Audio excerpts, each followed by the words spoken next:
Am I the only one who considers the hunt for an exit a flaw in Pomni's character? Hear me out. I understand it sounds crazy, and I know what you're saying. She's trapped in a VR game, ripped from her former life. Of course, she'll panic and try to find a way out. It's a completely natural reaction. And I get that. I understand it 100%, but I can't help but feel that this driving force is also her flaw. Why? Because she's focused on this single goal throughout the entire episode. In fact, from the moment she first appeared, she's rushing towards the exit door, paying no attention to anything else. Come on, you've turned into a cartoon character in unfamiliar surroundings. Try to explore a little, socialize, try to find as many answers as possible to the question of how exactly you ended up here, and then try to find a way out. An example I can use to clarify my point of view might be Tulip from Infinity Train, not spoiling anything serious. Both characters are transported to another world, which seems harmless on the surface but ominous inside, without any means of salvation. However, unlike Pomni, Tulip engages with this world at the first opportunity and starts brainstorming how to escape only when everything changes for the worse. But one moment that absolutely convinced me that the hunt for an exit was a flaw in Pomni's character is the moment when she makes a promise to Regatta to get Cain, only to immediately break that promise as soon as she sees the exit door again, potentially leaving Regatta to die or undergo any digital equivalent of death. This moment, I won't lie, really caught me off guard, not in a good way, and portrayed Pomni in a somewhat selfish light. Perhaps she still didn't believe that all this was really happening, and she left Regatta because she thought it was just a dream character. Pomni was still a newbie in this world. At that moment, everything became even more absurd. The appearance of a monster with a black eye might make her think again that this is some kind of dream or acid trip. This could well be a flaw, but I'm sure it will change already in the next episode. Judging by what I caught, it seems that Cain is lying, and the void is finite. They might start working together to distract him and figure out how to travel through the void long enough without losing their sanity. Again, I'm not saying it's a bad script, but it's a character flaw that I noticed, and I'm curious where they'll go with this in the future if there's a full season. The theory is quite interesting. It opens up new horizons for discussing Pomni's character. 1. Self-preservation versus exploration. Pomni, like any person, instinctively strives for self-preservation. However, as you rightly noted, this striving can become an obstacle to exploring a new world and finding answers. Perhaps her flaw is that she cannot find a balance between these two needs. 2. Egoism versus altruism. The moment with Regatta and Cain underscores that Pomni can be selfish when it comes to her own safety. This could be her flaw, but it could also be a realistic depiction of human nature in extreme situations. 3. Fear versus courage.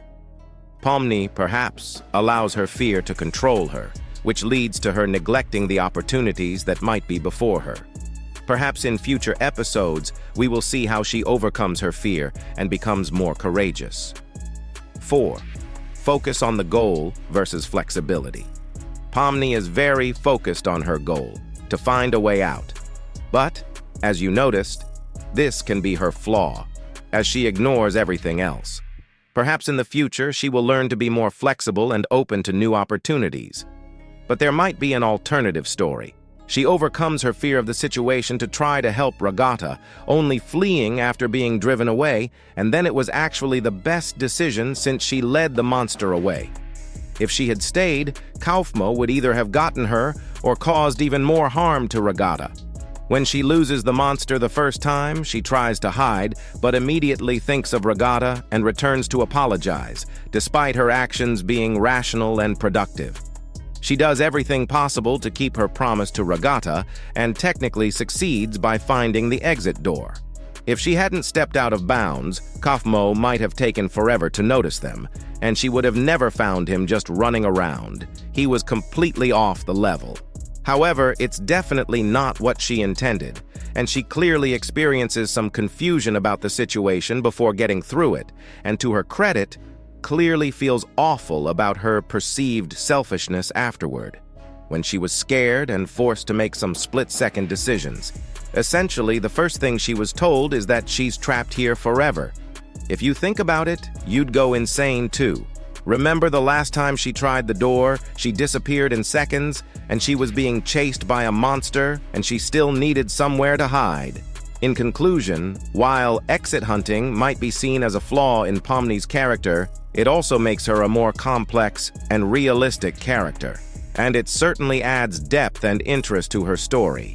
It will be interesting to see how these aspects of her character develop in future episodes.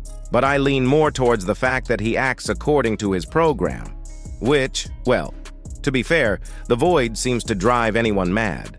So, it's unsafe there. So indirectly, he's ensuring their safety.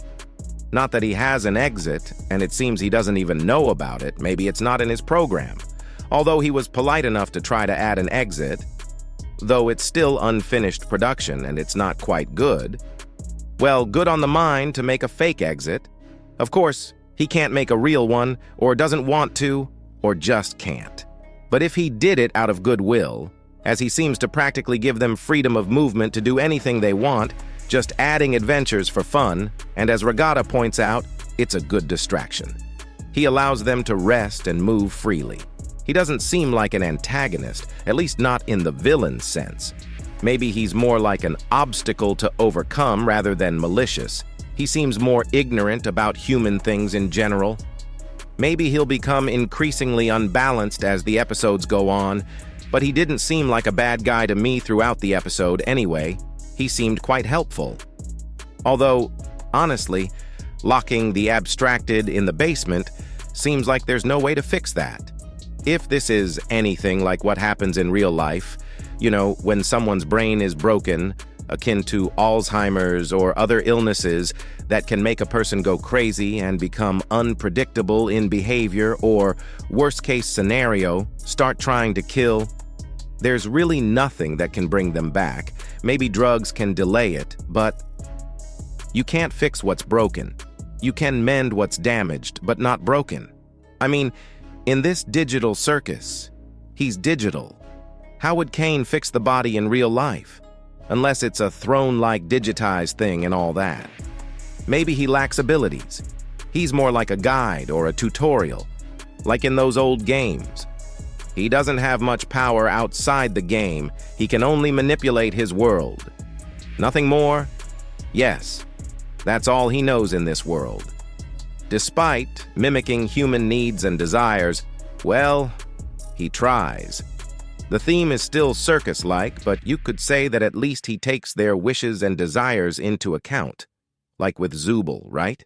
Not wanting to participate in another adventure, so he's not overly cruel or anything like that.